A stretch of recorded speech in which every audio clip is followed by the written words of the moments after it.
सभी विद्यार्थियों को नमस्कार।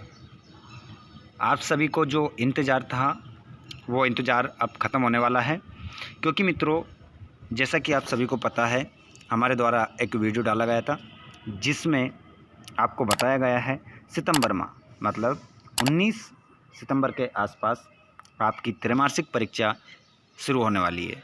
तो मित्रों आप सभी के बहुत ज़्यादा कमेंट आ रहे थे क्लास 12 की प्रश्न बैंक को लेकर और उसके वस्तुनिष्ठ प्रश्नों को लेकर। जी हाँ, सितंबर के माह में आप यहाँ से वस्तुनिष्ठ प्रश्नों को देख लेना। जी हाँ दोस्तों, बात साफ साफ स्पष्ट है। जो आपका काव्यखंड है क्लास 12 आरो भाग 2 हिंदी का जो काव्यखंड है उसके त्रैमासिक परीक्षा में जो चैप्टर आएंगे उन सभी के वीडियो हमारे द्वारा आपको डाल दिए गए हैं, मतलब प्रोवाइड करवा दिए गए हैं। सीधी सी बात यह है साथियों यहाँ पर कि जो पार्ट आपके कैमरे में बंद अपाहिज तक त्रैमासिक परीक्षा में आएगा वहाँ तक हमने करवा दिया है। उसके बाद में गद्य खंड में हमारे चैप्टर चल रहे हैं। भक्तिन वाला हमने कंप्लीट कर लिया है। उसके बाद में बाजार दर्शन भी हो गया है। पहलवान की ढोलक आपको करवाना है, ठीक है, वो भी जल्दी से जल्द हमारा आने वाला है, ठीक है। उसके पहले एक काले में का पानी दे, ठीक है, ये वाला करवा दिया है आप लोगों को, 3 करवा दिए, मतलब चौथा आने वाला है। मित्रों उन चैप्टर्स में मैं बता देता हूँ आपको बहुत ही महत्वपूर्ण ऑब्जेक्टिव, प्रत्येक पार्ट के ऑब्जेक्टिव प्लस छोटे छोटे आंसर 2-2 नंबर के हिसाब से आपको करवाए हैं। लेकिन मित्रों यहाँ पर प्रश्न बैंक के और उन पार्टों के आप मिलाएंगे तो बिल्कुल, अगर आपने चैप्टर को पढ़ लिया है तो ये सब प्रश्न आपको याद होंगे, क्योंकि हमने पहले ही डाल दिए हैं। चलिए यहाँ पर देखिएगा, हालाबाद के प्रवर्तक कवि है। आ जाइए, सभी जुड़ जाइए और इनके आंसर आपको देना है। सबसे पहले तो मैं आप सभी को बताना चाहूँगा, अगर आप 12th क्लास में हैं, एमपी बोर्ड एग्ज़ाम 2022-23 सेशन, ठीक है, यदि इसमें आपको अच्छे नंबर लेना है तो मित्रों वीडियो को पूरा अवश्य देखिएगा, बात को समझिएगा। कहना ये चाहता हूँ कि मित्रों जो देखिएगा, आपके 5 सब्जेक्ट होते हैं। जो भी आपने सब्जेक्ट लिया है, कॉमर्स लिया हो, आर्ट्स लिया हो, बायो लिया हो, मैथ्स लिया हो, जो भी आपने लिया है साथियों, देखिए यदि कोई भी व्यक्ति है 4 सब्जेक्ट में यदि वो अच्छे नंबर लेकर आ सकता है और एक में यदि कम नंबर उसके रह जाते हैं तो उसे कोई पास नहीं कहा जाता है, उसको पहल ही कहा जाता है साथियों। इस कारण से किसी भी सब्जेक्ट को कमज़ोर नहीं समझना है। यदि अच्छे परसेंट बनाना है तो 5 के 5 विषय में आपके अच्छे नंबर आना चाहिए। चलिए, तो इसी को हम ध्यान में रखते हुए त्रैमासिक परीक्षा आपकी जल्द से जल्द आने वाली है, उसको ध्यान में रखते हुए हमारी स्टडी को आगे करते हैं, पढ़ाई करते हैं। और जो भी आपको डाउट हो कमेंट करके पूछ लीजिएगा। जितने भी दोस्त हमारे जुड़ चुके हैं अपने सभी दोस्तों को भी जोड़िए, उनको शेयर कर दीजिए। और आगे भी वीडियो पाना चाहते हो त्रैमासिक परीक्षा के तो आप चैनल को सब्सक्राइब करिएगा, घंटी बटन को ऑल पर कीजिएगा। पहला क्वेश्चन, हालाबाद के प्रवर्तक कवि है, इसमें आपका राइट आंसर होगा हरिवंश राय बच्चन। अगला क्वेश्चन, दिन जल्दी जल्दी ढलता है गीत बच्चन के किस काव्य संग्रह से लिया गया है? तो ये लिया गया है निशाह निमंत्रण। हरिवंश राय बच्चन का जन्म कब हुआ? 1907 में हुआ। दोस्तों हरिवंश राय बच्चन का जन्म कहाँ हुआ? तो ये हुआ आपका इलाहाबाद में, ठीक है। तो यहाँ पर ऑप्शन ही मिल जाएगा इलाहाबाद, ठीक है। ऑप्शन नंबर बी आपका इसमें क्या हो जाएगा, राइट हो जाएगा, ठीक है। आत्म परिचय कविता में कवि किसका भार लिए फिरता है? जगजीवन का। ये क्वेश्चन पिछली बार आ चुका है, मतलब 2021-22 की जो परीक्षा बोर्ड परीक्षा हुई थी उसमें ये क्वेश्चन आया था, जगजीवन का। अगला क्वेश्चन, आत्म परिचय कविता में कवि जीवन में क्या लिए फिरता है? तो प्यार लिए फिरता है। बिल्कुल, जो काव्य खंड के सारे वस्तुनिष्ठ प्रश्न बताऊंगा मैं, आप बिल्कुल टेंशन ना ले। ये हमारे वस्तुनिष्ठ प्रश्न है। उसके बाद में मैं आपको खालिस्तान, सही जोड़ी, उसके बाद में मैं आपको सत्य एक शब्द में उत्तर सब बताने वाला हूँ काव्य खंड के।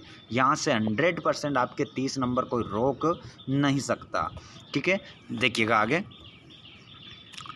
देखिए क्वेश्चन, आत्म परिचय कविता में कवि जीवन में क्या लिए फिरता है? प्यार, हो चुका है। अगला क्वेश्चन देखिएगा, आत्म परिचय कविता में कवि बच्चन किसका पान किया करते हैं। देखिए किसका पान किया करते हैं, इसने सुरा का, सुरा मतलब होता है शराब, इसने मतलब प्रेम रूपी शराब का पान किया करते हैं। आत्म परिचय कविता में कवि अपने रोदन में क्या लिए फिरता है, राग लिए फिरता है। राइट आंसर क्या होगा, राग होगा। अगला क्वेश्चन, आत्म परिचय कविता में कवि स्वयं को दुनिया का एक नया क्या मानता है, क्या मानता है, दीवाना। राइट आंसर क्या होगा, दीवाना। अगला क्वेश्चन देखेंगे आप सभी, आत्म परिचय कविता में कवि कैसा संसार लिए फिरता है, दोस्तों स्वप्नों का। कैसा संसार लिए फिरता है, सपनों का संसार लिए फिरता है। अगला क्वेश्चन देखिएगा, सारे के सारे ऑब्जेक्टिव हमने आपको पहले ही करवा दिए हैं, सब करवा दिए हैं, जो आपके स्क्रीन पर अभी आपको दिखाई दे रहा है ये पहले ही मैं पढ़ा चुका हूँ। ठीक है, यदि आपने उन चैप्टरों को कंप्लीट कर लिया तो मैं कह रहा हूँ गारंटी के साथ कुछ भी करने की आवश्यकता नहीं है, इनको पढ़ने की भी आवश्यकता नहीं है, पूरी प्रश्न बैंक आपकी कंप्लीट हो जाएगी। हो ना जाए पथ में रात कहीं, सोच सोच कर जल्दी जल्दी कौन चलता है, तो पंथी। राइट आंसर क्या होगा, पंथी चलता है। किसका ध्यान करके चिड़िया के पैरों में चंचलता आ जाती है, अपने बच्चों का। ठीक है, बच्चों की याद आने पर चिड़िया क्या करती है, तेजी से उड़ती है। अगला क्वेश्चन, दिन जल्दी जल्दी ढलता है कविता में कवि हताश व दुखी क्यों है, आर्थिक हानि के कारण, जी नहीं, अपराध के कारण, जी नहीं, परिवार से बिछुड़ने के कारण, जी बिल्कुल राइट। अगला क्वेश्चन देखिएगा, कवि आलोक धनवा किस दशक के कवि हैं।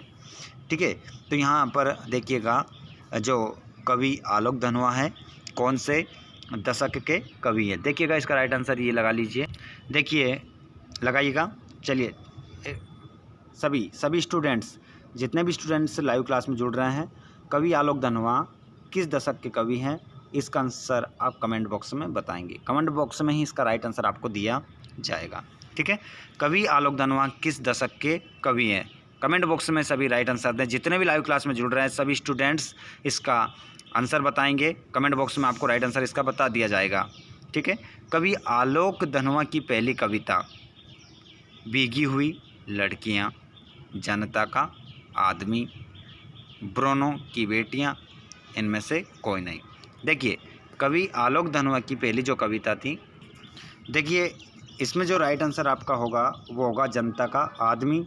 ये जो रचना है कवि आलोक धनवा की पहली कविता है। ठीक है, और 1972 में ये प्रकाशित हुई थी। राइट आंसर क्या होगा, जनता का आदमी, 1972 में इसको प्रकाशित किया गया था आलोक धनवा ने। कवि आलोक धनवा का एकमात्र कविता संग्रह। ठीक है, तो कविता संग्रह है आप लोगों को, दुनिया रोज बनती है, ये उनका एकमात्र काव्य संग्रह है। छत से गिरने और बचने के बाद बच्चे बन जाते हैं, क्या बन जाते हैं, निडर बन जाते हैं। क्या बन जाते हैं, निडर बन जाते हैं। अगला क्वेश्चन, पतंग कविता किसके लिए प्रसिद्ध है, प्रतीकों के लिए, चित्र विधान के लिए, बिंब विधान के लिए, या व्यंग्यार्थ के लिए। तो देखिए मित्रों, यहाँ पर जो पतंग कविता है किसके लिए प्रसिद्ध है, प्रतीकों के लिए या चित्र विधान के लिए, व्यंग्यार्थ के लिए, यहाँ पर है ये बिंब विधान के लिए। अगला देखिएगा, पतंग उड़ाते बच्चे किसके सहारे स्वयं भी उड़ते हैं, तो यहाँ पर राइट आंसर होगा रंध्रों के सहारे। ठीक है, सुनहले सूरज में कौन सा अलंकार है, सुनहले सूरज में जो आपका अलंकार है अनुप्रास अलंकार, इसमें लगाइएगा, इसमें राइट आंसर आपका अनुप्रास अलंकार होगा। अगला क्वेश्चन, खरगोश की आंखों जैसा लाल में कौन सा अलंकार है, इसमें उपमा अलंकार आपका राइट आंसर होगा, उपमा करेक्ट आंसर हो जाएगा। सबसे तेज बौछारों का माँ होता है, ठीक है, भादो। सवेरे की तुलना की गई है खरगोश की आंखों से। ये सभी क्वेश्चन आपकी आने वाली त्रैमासिक परीक्षाओं के लिए बहुत ही महत्वपूर्ण है। साथ में आप सभी दोस्त जो देख रहे हैं वीडियो, इसको अभी तक आपने लाइक नहीं करा है तो लाइक ज़रूर कीजिएगा। शरद क्या चलाता हुआ आया, साइकिल। चिड़िया अपने पंखों के सहारे उड़ती है और कविता किसके सहारे उड़ती है? कल्पना के सहारे। कविता के पंख लगा उड़ने से तात्पर्य है कविता के पंख लगा उड़ने से क्या तात्पर्य है? मतलब कल्पना करना। ठीक है, आगे देखना। कविता बिना मुरझाए सदियों तक महकती रहती है, इसका आशय क्या है? इसका आशय ये है, कविता कालजयी है। कविता का प्रभाव सदियों तक बना रहता है। कविता का सौंदर्य कभी समाप्त नहीं होता है। उपर्युक्त सभी आपका राइट आंसर हो जाएगा। आगे देखिएगा, आगे देखेंगे। कविता के बहाने कविता में किन के साथ समानता व असमानता दर्शाई गई है? बच्चे और फूल, बच्चे, फूल और चिड़िया, फूल और चिड़िया, चिड़िया और बच्चे। ठीक है, तो यहाँ पर जो समानता, किनके साथ समानता व असमानता दर्शाई गई है? तो बच्चे, फूल और चिड़िया के माध्यम से। ठीक है, बी ऑप्शन आपका क्या होगा? राइट होगा, बा वाला। ठीक है, आगे देखिएगा। चिड़िया वाला जो अपना को पाठ है, ठीक है, वो कौन सा है? कविता के बहाने। ठीक है, कविता के बहाने वाला पाठ से है ये क्वेश्चन। आगे देखिएगा, क्वेश्चन नंबर किसकी चूड़ी मर गई? तो यहाँ पर आप बोलेंगे बात की। ठीक है, बात की क्या मर गई? चूड़ी। अगला, रघुवीर सहाय की कविता कैमरे में बंद अपाइज उनके किस काव्य संग्रह से ली गई है? ठीक है, तो ये जो रघुवीर सहाय की कविता कैमरे में बंद अपाइज उनके किस काव्य संग्रह से ली गई है? ये जो ली गई है मित्रों, जितने भी दोस्तों ने अभी तक उस वाले क्वेश्चन का आंसर दिया है वे सभी स्टूडेंट्स क्वेश्चन नंबर 31वां का भी आंसर हमें देंगे। इसका आंसर भी आपको कमेंट बॉक्स में मिलेगा। ठीक है, और क्वेश्चन नंबर 32 है, कैमरे के सामने लाया जाता है तो एक अपाहिज को लाया जाता है। हम समर्थ शक्तिमान हैं, ये कहाँ बोलेंगे? ठीक है, कहाँ बोलेंगे? तो ये बोलेंगे दूरदर्शन पर। ठीक है, तो मित्रों मैं बता देता हूँ 2 क्वेश्चन के आंसर आप लोग सभी जल्दी से बता दीजिए कमेंट बॉक्स में। उसके आंसर आपको वहीं कमेंट बॉक्स में दे दिए जाएंगे, कौन सा आंसर आपका राइट है, जो आप बता रहे हैं वो राइट है या नहीं है। चलिए, तो त्रैमासिक परीक्षा की तैयारी में लग जाइए। आप सभी का जो हिंदी का पेपर रहेगा बहुत और बहुत अच्छा जाएगा मित्रों। सिर्फ और सिर्फ आप तैयारी करते जाइए, क्योंकि अब आपको डेली वीडियो मिलने वाले हैं। दोस्तों यहीं तक आएंगे, ठीक है, जहाँ तक मैंने बताया है ऑब्जेक्टिव यहीं तक आपके त्रैमासिक परीक्षा में आने वाले हैं काव्य खंड से। मिलते हैं हम अगले वीडियो में। धन्यवाद। जय हिंद, जय भारत।